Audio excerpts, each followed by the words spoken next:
दोस्तों, स्वागत है आपका हमारे इस चैनल नाइट मेल नेटवर्क पर। आज हम जिस स्टोरी के बारे में बात करने वाले हैं वो स्टोरी आपने ज़रूर देखी होगी। मैं बात कर रहा हूँ एमिटीविली की। एमिटीविली पर कई सारी मूवीज़ आ चुकी हैं और एमिटीविली पर जितनी भी मूवीज़ आई हैं वो सारी मूवीज़ सुपर डुपर हिट हुई हैं। एमिटीविली में जो कहानी बताई गई है वो एक घर के बारे में है और उस घर में जो आत्माएं होती है वो वहाँ पर रहने वाले इंसानों को बहुत तकलीफ देती और उन लोगों को बहुत ज़्यादा टॉर्चर करती।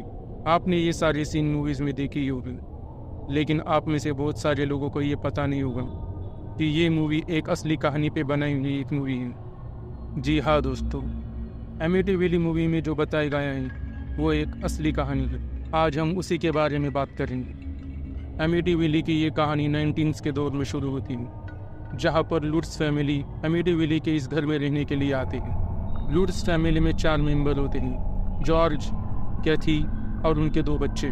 और लुट्स फैमिली के ये 4 मेंबर इस घर में रहने के लिए आते हैं। इस घर में आने से पहले ये लोग पहले से ही घर की तलाश में थे और ये लोग बहुत सारी जगहों पर घर ढूंढ चुके थे, लेकिन कई जगह रेंज ज़्यादा होने के कारण ये लोग घर नहीं ले पाए, इसीलिए घर की हमेशा तलाश कर रहे थे। ऐसे ही ढूंढते ढूंढते उन्हें ये घर मिला, जो उन्हें बहुत ही कम दाम पर मिला था और उन्हें बहुत सस्ते में मिलने की वजह से इन्होंने ये घर में रहने का फैसला किया और वो लोग ये घर में शिफ्ट हो गए। लुट्स फैमिली को इस घर के बारे में पहले से ही पता था। इस घर की डार्क हिस्ट्री लुट्स फैमिली को पता थी, लेकिन सस्ते में मिलने की वजह से उन्होंने इस बात पर ज़्यादा ध्यान नहीं दिया और वो लोग इस घर में रहने के लिए चले गए। ऐसी भी क्या बात थी कि लोग इस घर में रहना नहीं चाहते थे। अब हम बात करते हैं इस घर के डार्क हिस्ट्री के बारे में। हम इसे डार्क हिस्ट्री कहने की जगह अगर ईविल हिस्ट्री बोलेंगे तब भी कोई बात नहीं, क्योंकि इस घर में सचमुच ईविल घटनाएं हुई थी। घर खरीदने के 1 साल पहले इस घर में बहुत ही अजीब घटनाएं हुई थी। इस घर में 23 साल का रोनाल्ड और उसकी फैमिली रहते थे। रोलैंड को मिलाकर इस घर में कुल 6 लोग रहते थे। ये लोग हमेशा हंसी खुशी से रहते थे, लेकिन पता नहीं एक दिन रोनाल्ड को क्या हो गया। उसने एक रात अचानक से अपने घर के 6 फैमिली मेंबर को मार दिया और उन सब लोगों को मौत के घाट उतार दिया। जब पुलिस को यह बात का पता चला कि रोलैंड ने अपने ही घर के 6 लोगों को मार दिया ही, तो पुलिस ने उसे अरेस्ट कर लिया और उसे इन्वेस्टिगेशन करने लगी कि उसने ऐसा क्यों किया। पुलिस ने उससे बहुत सारी पूछताछ की, लेकिन उसने ज़्यादा कुछ भी नहीं बताया। वो उस वक्त बहुत ज़्यादा खामोश था। उसने ये ज़रूर बताया कि उसने ऐसा क्यों किया उसे खुद ही नहीं पता। वो अपने फैमिली मेम्बर के साथ बहुत ज़्यादा खुश था और वो ऐसा करना भी नहीं चाहता था, लेकिन उससे ऐसा कैसा हो गया ये उसे भी नहीं पता। लेकिन हाँ, उसने एक बात ज़रूर नहीं बताई जो बहुत ज़्यादा हैरान कर देने वाली थी। उसने ये कहा कि रात के वक्त उसे दीवारों में से आवाज़ें आया करती थी और ये आवाज़ें उसे अपने फैमिली मेम्बर्स को मारने के लिए कहती थी। ये आवाज़ें उसे रोज़ आती थी और वो इन आवाज़ों से तंग आ चुका था, परेशान आ चुका था। और ये आवाज़ें कहाँ से आती थी उसे कुछ भी नहीं पता चलता था। उसने ढूंढने की बहुत कोशिश की, लेकिन उसे कुछ भी नहीं पता चला कि आवाज़ कहाँ से आती थी। ये सब सुनने के बाद पुलिस भी बहुत ज़्यादा हैरान थी और इस बात की चर्चा दूर दूर तक हो चुकी थी। रोलैंड ने अपनी ही फैमिली मेम्बर्स के 6 लोगों की हत्या कर दी, इसीलिए इस घर में कोई भी नहीं रहना चाहता था और लोग इस घर से दूर ही रहते थे। जॉर्ज और कैथी ने ये घर खरीद लिया। उन्हें इस घर के बारे में पूरी तरह से पता था, फिर भी उन्होंने ये घर खरीद लिया क्योंकि यह घर उन्हें सस्ते में मिल रहा था। जॉर्ज और कैथी ने ये सोचा कि हम इस घर में जाने से पहले इस घर को पवित्र कर देंगे ताकि हमें कोई परेशानी ना हो। और पवित्र करने के लिए जॉर्ज और कैथी ने पास ही में एक चर्च से एक फादर को अपने घर बुला लिया और उनसे इस घर पवित्र करने के लिए कह दिया। चर्च के फादर को इस घर के बारे में ज़्यादा कुछ भी नहीं पता था, इसलिए उन्होंने इस बारे में ज़्यादा नहीं सोचा और वो घर के अंदर जाकर घर को पवित्र करने लगे। फादर जब पहली मंजिल के बेडरूम के अंदर गए तो उन्हें कुछ अजीब सा लगा, लेकिन उन्होंने इस बात पर ज़्यादा ध्यान नहीं दिए और वो उस बेडरूम में पवित्र जल छिड़कने लगे। फादर को उस रूम में अचानक से ठंड लगने लगी और फादर को किसी की मौजूदगी का वहाँ पर एहसास होने लगा। फादर ने जब अपने आसपास देखा तो उन्हें कुछ भी नहीं दिखाई दिया, लेकिन वो समझ चुके थे कि इस बेडरूम में ज़रूर कुछ न कुछ गड़बड़ है, इसलिए उन्होंने वहाँ पर अपना काम ख़त्म किया और वो वहाँ से बाहर आ गई। जाते जाते उन्होंने लुट्स फैमिली को वार्न ज़रूर कर दिया कि इस बेडरूम में कभी मत रहना और इस बेडरूम को हमेशा लॉक ही रखना। लुट्स फैमिली ने उन्हें हाँ कर दी क्योंकि घर बहुत बड़ा था और लुट्स फैमिली बहुत छोटी थी, इसलिए उन्हें इस बेडरूम की ज़्यादा ज़रूरत भी नहीं थी और उन्होंने अपना सामान दूसरे कमरे में शिफ्ट कर दिया और वो लोग वहाँ पर रहने लग गए। लेकिन उन्हें वहाँ पर रहते हुए कुछ ही दिन हुए थे कि उनके साथ बहुत सारी अजीब घटनाएं होने लगी। उन्हें हमेशा किसी की मौजूदगी का एहसास होता था और उन्हें हमेशा उस घर में डर लगता था और पूरे घर में हमेशा कोल्ड स्पॉट हो जाते थे। कोल्ड स्पॉट का मतलब है कि उन्हें घर में हमेशा ठंड लगती थी, चाहे गर्मी हो, सर्दी हो या बारिश हो।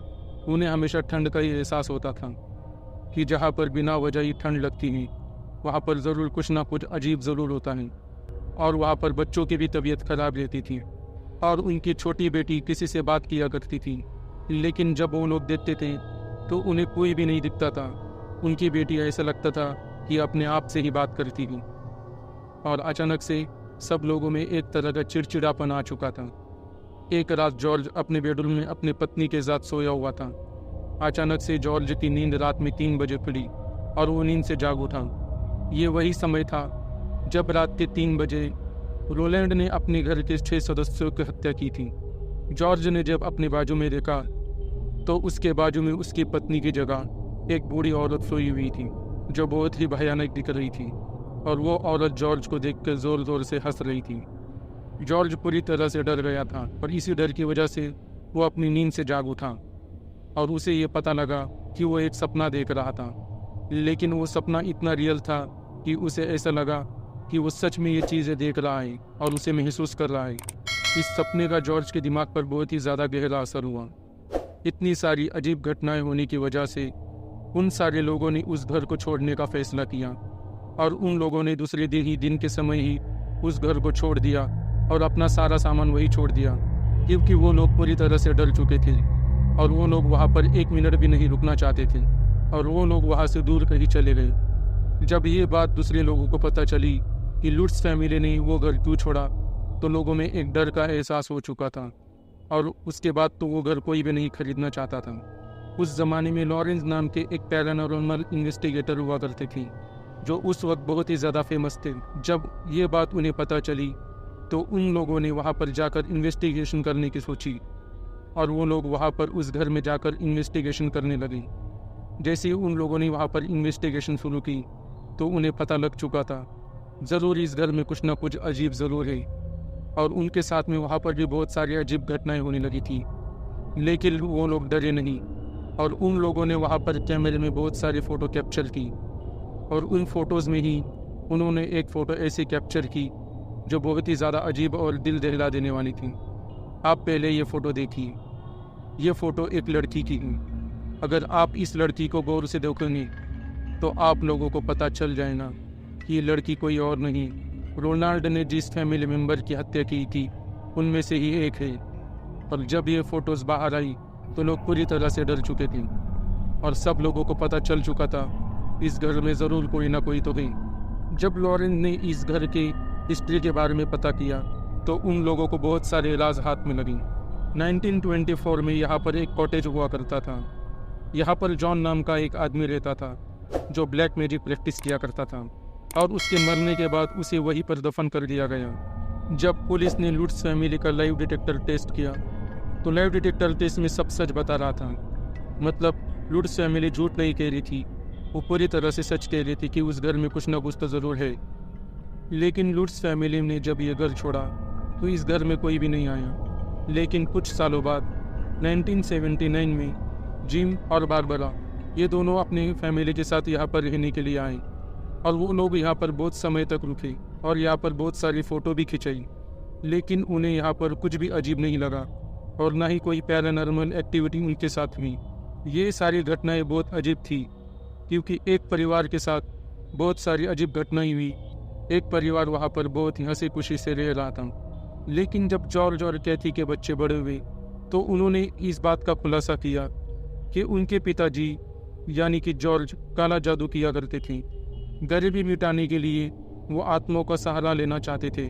शायद इन्हीं वजह से उन्हें उस घर में प्रॉब्लम हुई होगी और उन लोगों के साथ इतनी सारी अजीब घटनाएं हुई होगी।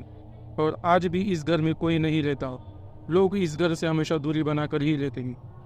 दोस्तों, अगर आपको मेरी ये कहानी पसंद आई है तो प्लीज़ वीडियो को लाइक और चैनल को सब्सक्राइब ज़रूर करें और बेल नोटिफिकेशन ऑल पे सेट कर दें ताकि हमारी आने वाली वीडियो की नोटिफिकेशन आपको मिलती रहे। और हमारी आने वाली वीडियो के लिए बने रहे हमारे इस चैनल नाइटमेयर नेटवर्क पर।